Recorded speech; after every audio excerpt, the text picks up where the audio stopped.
Hello friends, व्रत के उपवास माटे आ काचा केळानी चाट जो एकवार तमे बनावशो ने तो जे लोको उपवास करवानी ना पाडता हशे ने ए लोको पण तैयार थई जशे उपवास करवा माटे। एटली टेस्टी लागे छे, बनाववामां खूब ज सरळ छे, एकदम ओछा मसालाथी बनीने तैयार थई जाय छे अने बहु जल्दीथी बनी जाय छे। અને જો રેસીપી ગમે ને તો લાઈક જરૂરથી કરજો અને હજી સુધી ચેનલમાં સબસ્ક્રાઈબ ન કર્યું હોય ને તો સબસ્ક્રાઈબ કરી અને બેલને ઓલ પર ક્લિક કરી દેજો। તો અહીંયા મેં 3 કાચા કેળા લઈ લીધા। કેળાને સારી રીતે ધોઈ અને દાંડલીનો પાર્ટ કટ કરી નાખવાનો છે અને એની છાલ છે એમનામ જ રહેવા દેવાની છે। હવે એક કુકર લઈ અને આ કેળા એની અંદર મૂકી એની અંદર પાણી નાખવાનું છે। 1 કપ જેટલું પાણી નાખી કુકરનું ઢાંકણ બંધ કરી અને એને મીડિયમ ગેસ ઉપર 5 સીટી કરી લેવાની છે।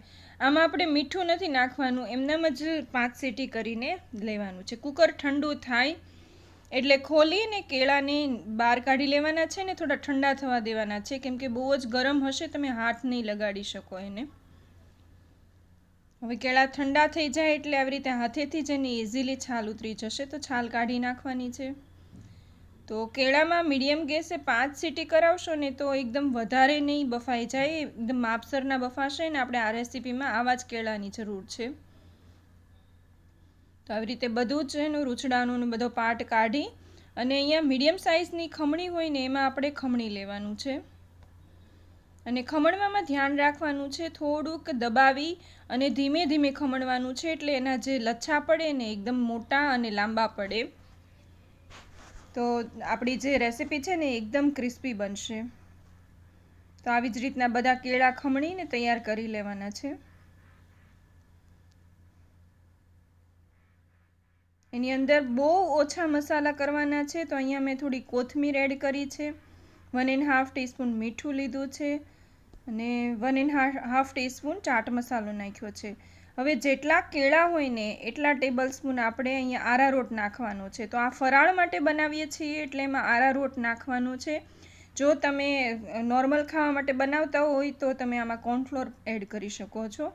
હવે આને હલકે હાથે બધું જે આપણે લચ્છા કર્યા છે ને એની સાથે કોટ થઈ જાય ને લોટ, એવી જ રીતના આપણે હલકા હાથે કોટ કરવાનો છે, બહુ દબાવીને નથી કરવાનું, નહીં તો મિશ્રણ છે થોડું ઢીલું થઈ જશે। હવે આવી રીતના ગોળા વાળી અને એને ફ્લેટ ટીકીનો આકાર આપી દેવાનો છે। તમને જે શેપમાં ટીકી જોતી હોય એ શેપમાં તમે ટીકીનો આકાર આપી શકો છો।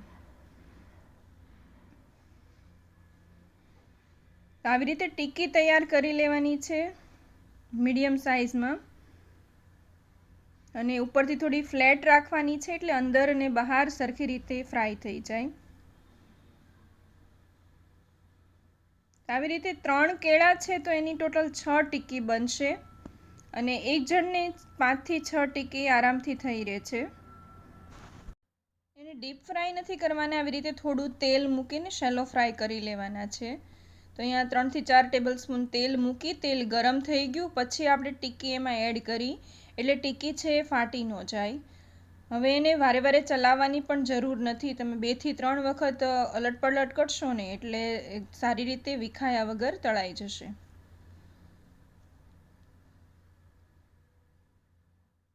ટીકીને આપણે મીડિયમ ગેસમાં તળવાની છે અને ટીકી ગોલ્ડન બ્રાઉન થઈ જાય, થોડો ડાર્ક ગોલ્ડન બ્રાઉન થઈ જાય ત્યાં સુધી આપણે એને ફ્રાય કરવાની છે, એટલે એકદમ ક્રિસ્પી થઈ જશે। ગોલ્ડન બ્રાઉન થઈ જાય એટલે એને આપણે બહાર કાઢી લેવાની છે અને બીજી જેટલી ટીકી બચી છે એ પણ આવી રીતના તેલમાં તળી લેવાની છે। તો આ ટીકી બહુ જ ક્રિસ્પી બને છે અને ટેસ્ટી તો બહુ જ લાગે છે, આલુ ટીકી કરતાં પણ ટેસ્ટી લાગે છે આ ટીકી। તમે એકવાર ટ્રાય જરૂરથી કરજો।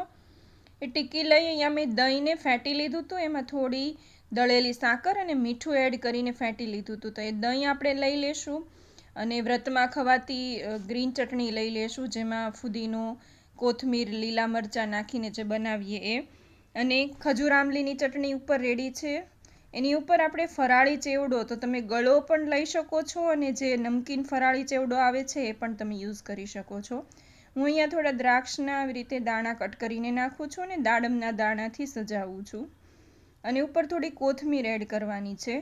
તો એકદમ ટેસ્ટી અને લુકમાં પણ સરસ, કોઈ ગેસ્ટ આવ્યા હશે ને તમે બનાવશો ને તો પણ એને પણ ખૂબ જ પસંદ આવશે એવી આ ટીકી બનીને તૈયાર થઈ જશે। તો રેસીપી ગમી હોય તો વિડીયોને લાઇક કરો કે ન કરો, કોમેન્ટમાં રેડ હાર્ટ જરૂરથી આપજો. અને આ શિવરાત્રિ ઉપર તમે ઉપવાસ માટે કઈ રેસીપી બનાવવાના છો એ મને જરૂરથી જણાવજો. અને ચેનલને સબસ્ક્રાઈબ ન કરી હોય તો કરી લેજો. Thank you for watching.